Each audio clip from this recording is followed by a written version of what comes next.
Watanzania wote tunatakiwa kusimamia misingi mikuu aliyotuachia Mwalimu Julius Nyerere. Na hapa naomba nisisitize mambo manne tu na kwa kifupi.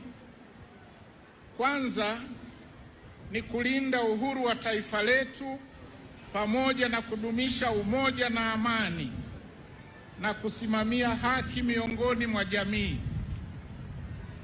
Ndugu zangu wa Tanzania, tusipofanya hayo kwa dhati, kuna hatari ya taifa letu kusambaratika.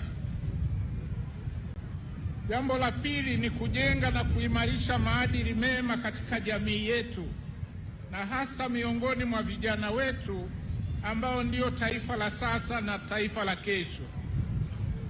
Ni lazima kukemea mmonyoko wa maadili ikiwemo rushwa na ufisadi ambavyo baba wa taifa alivichukia sana na kuvipiga vita kwa vitendo. Jambo la tatu ni kuwajibika kwa kila mwananchi kufanya kazi kwa bidii ili kuboresha maisha na kuinua vipato vyetu na hivyo kuchangia katika ujenzi wa taifa. Ninawahimiza vijana kuchangamkia fursa zilizopo na zinazochipukia katika sekta mbalimbali kama kilimo, biashara, ujasiriamali, tehama, huduma na pia michezo, sanaa na utamaduni. Kila mmoja wetu hana budi atambue kuwa anao wajibu katika kuijenga nchi yetu ya Tanzania.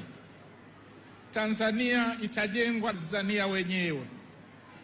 Jambo la nne ni uhifadhi na utunzaji wa mazingira na hasa kulinda vyanzo vya maji, upandaji wa miti na kufanya usafi wa mazingira, mambo ambayo baba wa taifa alikuwa mfano bora wa kuigwa.